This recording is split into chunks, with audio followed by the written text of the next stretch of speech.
Hello friends, welcome back to cook life kitchen. આજે આપણે બનાવીશું બિલકુલ લારી પર મળે ને તેવી બહુ જ ટેસ્ટી ચટપટી મકાઈની ભેળ, જે ઘરમાં બાળકોથી લઈ મોટા બધાને બહુ જ ભાવશે. અને ટેસ્ટી તો એટલી ને કે એકવાર ખાશો ને તો અઠવાડિયામાં 4 વાર બનાવવાનું મન થાય. તો ચાલો જોઈ લઈએ આ નવી રેસીપી. તો હવે સૌથી પહેલાં બહુ જ ટેસ્ટી અને ચટપટી મકાઈની ભેળ બનાવવા માટે અહીંયા મેં એક મોટો બાઉલ ભરી અને લીલી મકાઈના દાણા લીધા છે. તો તમારે શું કરવાનું કે સૌથી પહેલાં તો મકાઈને પાણીથી સારી રીતે ધોઈને ચોખ્ખી કરી લેવાની, અને પછી આ રીતે મકાઈના દાણા અલગ કરી લેવાના.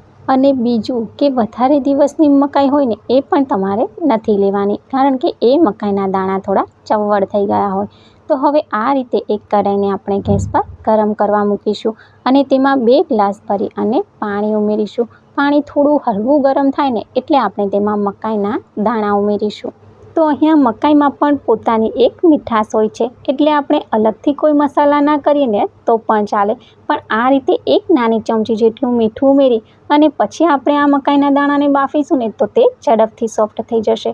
હવે આ રીતે મિક્સ કરી લઈશું અને પછી ઢાંકણ ઢાંકીને 7 થી 8 મિનિટ માટે આને થવા દઈશું. અને હવે થોડી વાર પછી આપણે ઢાંકણ ખોલીને જોઈએ ને તો મકાઈના દાણા એકદમ સરસ મજાના ચડી ગયા છે. આ રીતે હું ચમચીમાં લઈ અને તેને પ્રેસ કરું છું ને તો તે એકદમ સોફ્ટ થઈ ગયા છે. તો હવે બસ આ મકાઈના દાણાને આપણે ચાળણીમાં લઈ લઈશું, એટલે આમાં રહેલું બધું જ પાણી નીકળી જાય. તો અહીંયા તમે જોઈ શકો છો, મેં મકાઈના દાણાને ચાળણીમાં લઈ લીધા છે. હવે ગરમ ગરમ મકાઈ છે ત્યારે આપણે ભેળ નથી બનાવવાની, તો મકાઈના દાણાને આપણે થોડા ઠંડા થવા દઈશું. અને હવે એકદમ ટેસ્ટી લારી જેવી ચટપટી ભેળ બનાવવા અહીંયા મકાઈના દાણા ઠંડા થઈ ગયા છે. તો આ રીતે આપણે બાઉલમાં અડધી મકાઈના દાણા ઉમેરી દઈશું. અત્યારે હું 4 ડીશ જેટલી મકાઈની ભેળ બનાવી રહી છું. હવે આપણે આમાં અડધી ચમચી જેટલું ઝીણું સમારેલું લીલું મરચું ઉમેરી દઈશું. સાથે 3 ચમચી જેટલી ઝીણી સમારેલી ડુંગળી ઉમેરીશું, અને થોડું ઝીણું સમારેલું ટામેટું. તો ટામેટાની અંદર જે પલ્પનો ભાગ હોય તે પહેલાં તમારે કાઢી લેવાનો, પછી આ રીતે તમારે ટામેટાને ઝીણું ઝીણું ચોપ કરી લેવાનું. હવે આપણે આમાં 2 થી 3 ચમચી જેટલા ઝીણા સમારેલા કેપ્સિકમ ઉમેરીશું, અને પછી બધા વેજીટેબલને મકાઈના દાણામાં એકદમ સારી રીતે મિક્સ કરી લઈશું. આ રીતે બધું મિક્સ થઈ જાય ને પછી આપણે આમાં 1 નાની ચમચી જેટલું મીઠું ઉમેરીશું, સાથે 1 મોટી ચમચી ભરી અને ઓરેંગનો.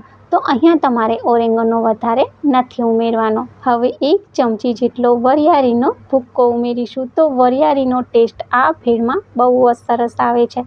સાથે અડધી ચમચી જેટલો ચાટ મસાલો અને 1 ચમચી જેટલા ચીલી ફ્લેક્સ ઉમેરીશું.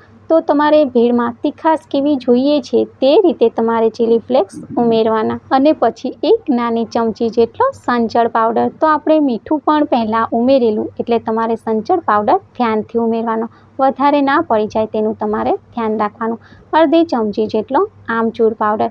હવે બધા મસાલાને ભેળમાં એકદમ સારી રીતે મિક્સ કરી લઈશું. હવે આ રીતે બધા મસાલા એકદમ સારી રીતે ભેળમાં ભળી જાય ને પછી આપણે આમાં 1 થી 1.5 ચમચી જેટલો શેઝવાન સોસ ઉમેરીશું, અને 3 ચમચી જેટલો ટોમેટો કેચઅપ ઉમેરીશું. તો તમે ટોમેટો કેચઅપ વધારે પણ લઈ શકો છો. હવે બધું સારી રીતે મિક્સ કરી લઈશું. તો તમે આ રીતે પણ ભેળ બનાવી અને ખાઈ શકો છો. પણ ભેળને વધારે ટેસ્ટી અને યુનિક બનાવવા માટે હું આમાં થોડી ઝીણી સેવ ઉમેરીશ. તો આ રીતની મોડી સેવ હોય તે તમારે લેવાની. અને હવે બાળકોથી લઈ મોટા બધાનું બહુ જ ફેવરેટ એવું ચીઝ ઉમેરીશું. તો આ રીતે તમે ચીઝ ઉમેરશો ને ભેળમાં, એટલે ભેળનો ટેસ્ટ 4 ગણો વધી જશે.